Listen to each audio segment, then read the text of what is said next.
Good morning class. आज हम पढ़ेंगे साइंस का चैप्टर 10 और यूनिट नेम हमारा है एयर वाटर एंड वेदर। यानी इस यूनिट में जो चैप्टर्स आएंगे वही एयर वाटर और वेदर से रिलेटेड होंगे। And the chapter name is air is useful to us. मैंने आपको ये चैप्टर पहले भी पढ़ने के लिए इसीलिए बोला था कि आप इसको रीड करके रखेंगे ताकि जब मैं पढ़ाऊंगी तो आपको इजी रहेगा समझने में, क्योंकि सडनली कोई चीज आप पढ़ने लगते हो तो आपको समझ नहीं आती। बट अगर आपने पहले से चैप्टर रीड किया हुआ है और जब आपको टीचर को समझाती है तो आपको समझ आने लग जाता है कि अच्छा हमने ये पढ़ा था तो इसका मतलब ये होता है। ठीक है, तो अब हमारे टॉपिक का मतलब क्या होता है, air is useful to us, यानी हवा हमारे लिए कितनी उपयोगी है। Our earth is surrounded by a thick blanket of air. जो हमारी धरती है वो एक हवा की कहते हैं ना, हवा का जो एक ब्लैंकेट होता है, कंबल जिसे आप कहोगे, तो वो हमारी अर्थ के चारों तरफ है।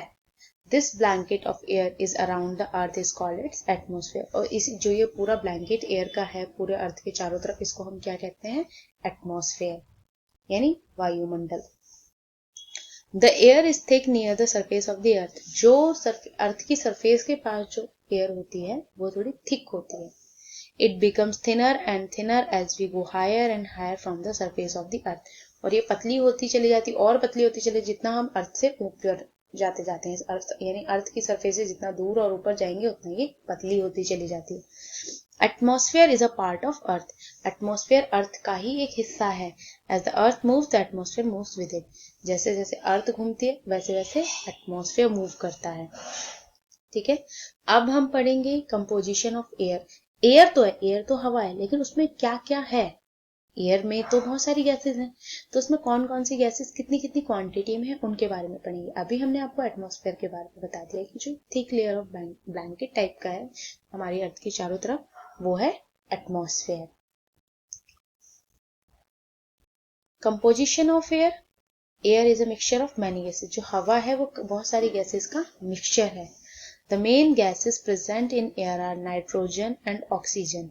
जो हमारी हवा में मेन गैसेस प्रेजेंट है वो कौन कौन सी है, नाइट्रोजन है और ऑक्सीजन है। नाइट्रोजन कितनी क्वांटिटी में, 78% में, जबकि ऑक्सीजन कितने में है, 21%। In addition, it contains small amounts of carbon dioxide, argon, hydrogen, water vapor and some other gases.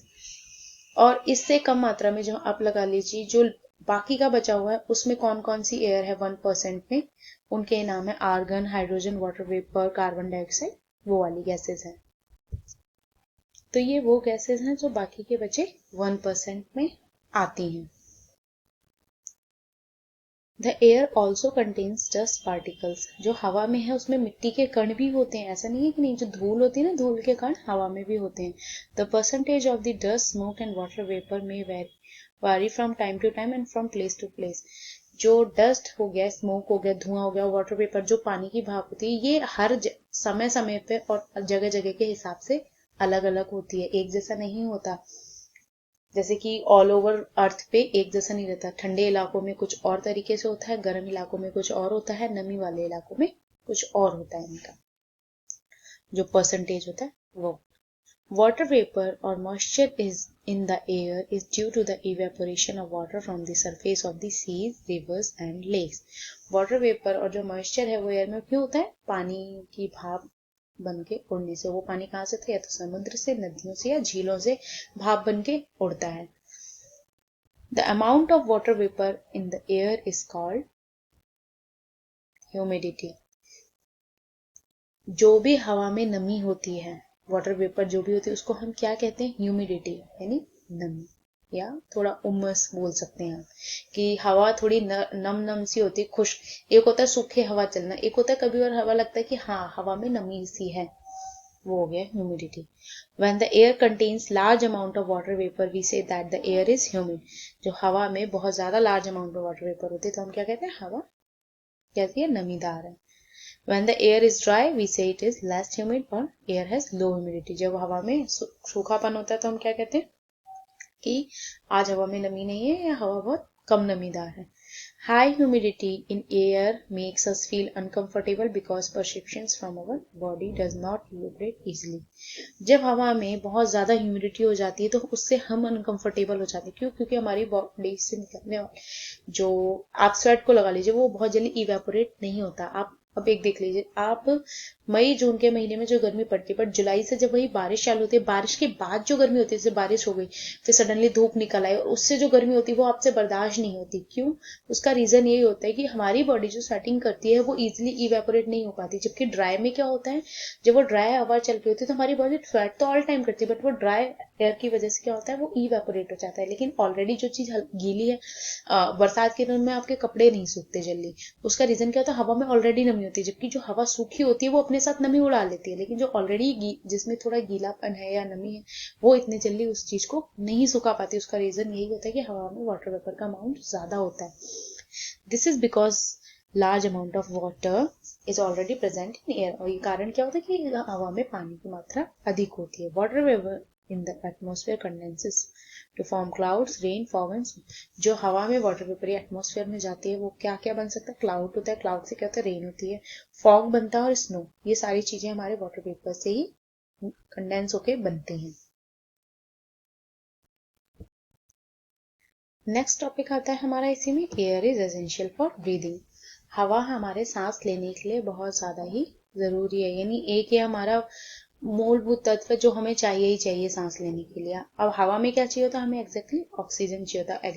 पूरी हवा का मतलब नहीं कि पूरी हवा, उसमें तो बहुत सारी गैसेज हैं, हमें एयर में से क्या चाहिए होता है, oxygen. All living beings, plants, animals and human beings breathe. जितनी भी जीवित चीजें हैं तभी सांस लेती हैं। We breathe in air to get oxygen. हम हवा में जो सांस लेते हैं वो उससे क्या होता है, हम ऑक्सीजन गेन करते हैं। Animals also breathe air. Fish and other animals which live in water get oxygen dissolve in water. Animal भी सांस लेते हैं और जो पानी के अंदर रहने वाले जानवर हैं वो पानी में घुली हुई ऑक्सीजन को एब्जॉर्ब करते हैं। यानी जो फिश हो गई या जो भी वाटर एनिमल्स है वो पानी में होने वाली ऑक्सीजन को उसको इनहेल करते हैं। When we breathe air is taken in. जब हम सांस लेते हैं तो हवा अंदर जाती है। The blood in the lungs absorb oxygen from the air. जो हवा जाती है तो हमारे लंग्स में जो ब्लड होता है वो क्या करते हैं, उसमें से ऑक्सीजन को एब्जॉर्ब करते हैं। The oxygen oxidise food to give energy. और जो ऑक्सीजन होती है वो हमारे फूड को ऑक्सीडाइज करती है और उससे हमें एनर्जी मिलती है। Due to oxidation of food carbon dioxide produced.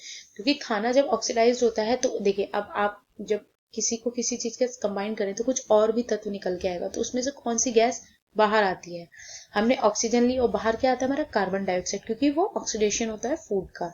It is breathed out from the body. और ये बॉडी से बाहर निकाल दी जाती है। ऑक्सीजन इनहेल की जाती है, एक्सहेल किया जाता है carbon dioxide. The air we breathe in it is called inspired air. The air we breathe out is called exhaled air और expired air. The inhaled air has more oxygen and less carbon dioxide. जो हम air सांस अंदर लेते हैं वो है inspired, जो बाहर करते हैं वो एक्सहेल्ड या एक्सपायर्ड एयर। और उसके बाद जो हम सांस लेते हैं उसमें क्या होता है, ज्यादा क्वांटिटी में क्या होती है ऑक्सीजन, लेस कार्बन डाइऑक्साइड।